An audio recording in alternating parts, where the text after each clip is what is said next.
नारी अगर पति का नाम लेती है तो उसकी आयु तिल भर की क्षीण होती चली जाती है। कितना? तिल भर। स्कंद पुराण में लिखा है तिल भर की आयु क्षीण होती चली जाती। नारी ज्येष्ठ पुत्र का नाम लेती है, हाँ ज्येष्ठ में अगर बेटी है तो उसका नाम ले सकती है, पर ज्येष्ठ पुत्र बड़ा पुत्र है और पुत्र का नाम लेती है तो उस बालक की कभी उन्नति नहीं हो सकती। तन से, मन से या धन से वो बालक हमेशा दुखी ही रहेगा। तुम दुनिया का सारा सपोर्ट कर दो, तुम चाहे अपनी प्रॉपर्टी बड़े बेटे के नाम कर दो, तुम चाहे पूरा दुनिया भर का सुख अपने बेटे के सामने लाकर खड़ा कर दो, तो भी अगर मां अपने बड़े पुत्र का नाम बार बार लेती है तो वो पुत्र या तो तन से या मन से या धन से दुखी ही मिलेगा, वो सुख नहीं पा सकता।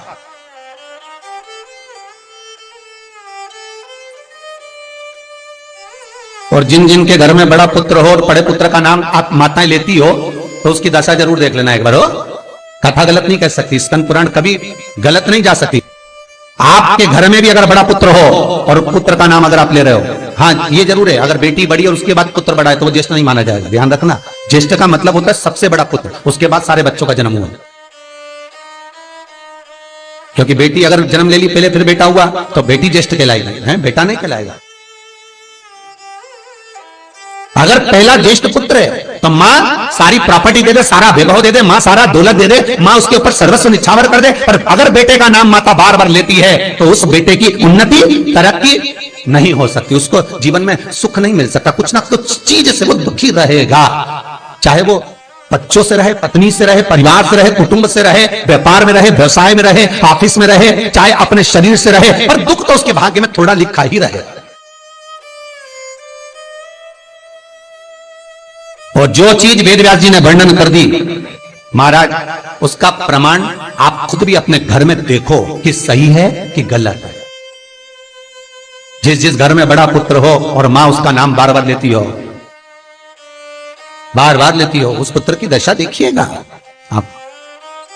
तन, मन और धन तीन तरह से। इसलिए निवेदन करूंगा मेरी माताओं से, आपका प्रेम बहुत है क्योंकि आपका बेटा बड़ा है, आपका पुत्र बड़ा है, आपका बहुत प्रेम है और बेटे का भी माता के प्रति बहुत प्रेम है, पर उस प्रेम में तुम्हारा जो संबोधन है बार बार नाम लेने का, उससे उसको तकलीफ हो सकती है। इसलिए निवेदन है, मेरे कृष्ण का नाम कृष्ण था पर यशोदा कभी कृष्ण नहीं बोली है, कभी नहीं, यशोदा कभी कृष्ण नहीं बोली। कन्वा कहती थी आपके बेटे का नाम कुछ भी आप उसको नाम से मत पुकारो, उसका नाम चेंज कर दो, थोड़ा सा बदल दो, आप उस नाम से उसको पुकारना प्रारंभ करो। आप जो भी बोलना चाहे, आपके दिल की बात है, तो आपके पुत्र से आप क्या बोल सकते हो।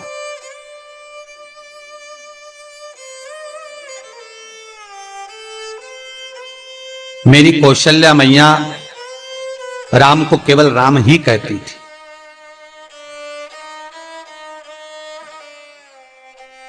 केकई राघव कहती थी, सब्सक्राइब करें। सुमित्रा रघु कहती थी, पर कौशल्या नाम नहीं बदली। और ज्येष्ठ पुत्र थे राम, बड़े थे, बड़े हुए, बन जाना पड़ा, लौट कर आए, धोबी की वार्ता सुनकर सीता का परित्याग करना पड़ा, समय आया लक्ष्मण का त्याग करना पड़ा, और समय आया तो ये शरीर को ही सरयू में छोड़ना पड़ा। कहां से? ताकि आप अपडेटेड रहें। स्कंद पुराण कहती है पति का नाम अगर नारी ले रही है तो तिल तिल भर उसकी उम्र घट रही है। पर ना जाने माताओं को ऐसा क्या है कि वो आज का फैशन हो गया, ए राघव इधर आ, राघव गया। सब्सक्राइब करें हमारा चैनल। नाम लेने में तिल भर की आयु घट गई। आइकन दबाएं ताकि आप अपडेटेड रहें। ज्येष्ठ पुत्र का नाम लेने में उसकी समृद्धि, उसका जो वैभव है, उसका जो सुख है वो घट रहा है।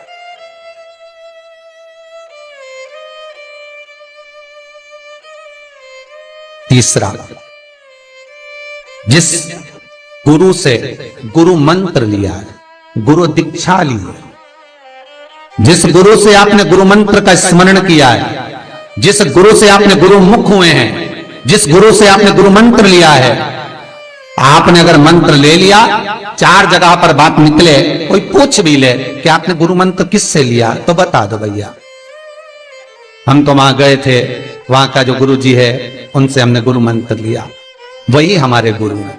नाम का स्मरण ना करते हुए उसकी पहचान बताने का प्रयास करो, वो ऐसे वो वैसे वो वहां रहते, उसका स्मरण। गुरु का नाम लेने से क्या जाता है महाराज? शास्त्र कहता है गुरु जिसने मंत्र दिया उसका नाम मत लो, गुरु ने जो मंत्र दिया उसका नाम लो। बहुत ध्यान देना महाराज। दुनिया के लोग गुरु का नाम लेकर बैठे हैं, उन गुरु जी से मंत्र लिया था तो उन्हीं का नाम लिया जाए, श्री ये मान जी ये मान जी। अरे क्या नाम लेना, क्या नाम ले? हमें गुरु का नाम नहीं याद करना, हमें गुरु मंत्र याद करना। जो गुरु ने मंत्र दिया उसका स्मरण कर। क्या होता है? स्कंद पुराण कहती है जब माला जपने के लिए बैठते हैं तो गुरु का श्री विग्रह तुम्हारे सामने होना चाहिए कि हमने उन गुरु जी से मंत्र लिया है, और गुरु का नाम नहीं। गुरु मंत्र लेते समय गुरु का विग्रह सामने हो और मंत्र जो गुरु ने दिया है उसका स्मरण, सब्सक्राइब करें, उसका स्मरण। बेल आइकन दबाएं। हम बार बार अगर गुरु के नाम का स्मरण करते हैं, वीडियो से हम बार बार गुरु का नाम लेते हैं, जिस गुरु से मंत्र लिया उसका नाम अगर हम बार बार ले रहे हैं तो हमारे घर में महाराज शांति टिकती नहीं है। थोड़ा सा क्रोध क्लेश थोड़ा बड़ा रहता है। अगर तुम्हारे परिवार में तुम्हारे घर में कोई किसी की निंदा करता हो तो कह देना भैया हमको 24 तरह के नरक में नहीं जाना, तू चुपचाप हो जा, बिल्कुल चुप। 94 नरक में से 24 नरक निंदा के, वीडियो से केवल निंदा सुनना, और निंदा करने वाला तो केवल 4 नरक में गिरता है। क्यों 4 नरक में गिरता है? तो पूछा निंदा करने वाले को ज्यादा पाप लगना चाहिए, नहीं उसको कम लगता है। तो कम क्यों लगता है? तो अग्नि पुराण में लिखा कि निंदा करने वाला को 4 नरक का भोग इसलिए भुगताया जाता है क्योंकि जिसकी वो निंदा करता है उसके सारे पाप धोता है। मतलब आप किसी की निंदा कर रहे हो तो उसके पाप धुल रहे हैं। किसके? जिसकी निंदा हो रही है। तो वो निंदा करने वाले को तो भगवान ने इसलिए पैदा करा क्योंकि तू पाप धोएगा, तो इसलिए उसको 4 नरक, और जो सुन रहा है अरे बोलो तो जम के उसको 24 नरक। सब्सक्राइब करें हमारा पूरा चैनल, 100% पाप कर्म तुम्हारे होंगे। ताकि आप अपडेट उसको तो कम ही लगा जिसने कर लिया, वीडियो से और जो सुन रहा है उसको ज्यादा लगा। निवेदन करूंगा जिसकी किडनी गड़बड़ हो गई हो, जिसका लीवर गड़बड़ हो गया हो, जिसको डायलिसिस चल रहा हो और छूट नहीं रहा हो, बैकुंठ चतुर्दशी के दिन बेल आइकन दबाएं ताकि आप नदी के घाट पर, नदी तालाब सरोवर कुआं बावड़ी जो हो उसके तट पर 14 दीप लगाकर, पीपल के पत्ते पर शहद डालकर और उसमें एक काली मिर्ची शंकर जी का नाम डालकर बोलकर उसमें चढ़ा दें। उसी पत्ते की काली मिर्ची थोड़ा सा शहद घाट पर डाल दें और उस पत्ते को घर पर लेकर आ जाए। जिसको डॉक्टर ने कह दिया डायलिसिस होगा, किडनी लीवर गड़बड़ हो रहे हैं, बैकुंठ चतुर्दशी के दिन रात्रि को 14 दीप लगाकर जब घाट से आए, जिस व्यक्ति को रोग है बीमारी है उसको वो पत्ते समेत चटा देगा। हमारे हर एक वीडियो से और फिर जाकर आप 8 दिन 10 दिन बाद जांच करवाओ, आपको उसका फल प्राप्त हो जाए। और विश्वास रखकर, क्योंकि हरि और हर मिलन कोई साधारण नहीं है।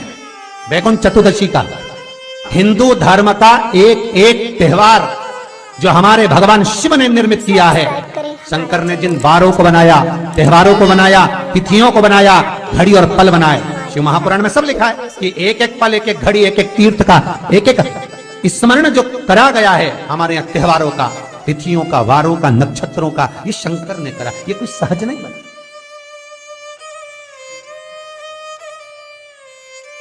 कि सहजता नहीं है। श्री शिवाय नमस्तुभ्यं, श्री शिवाय नमस्तुभ्यं, सब्सक्राइब करें हमारा श्री चैनल, शिवाय दबाएं ताकि आप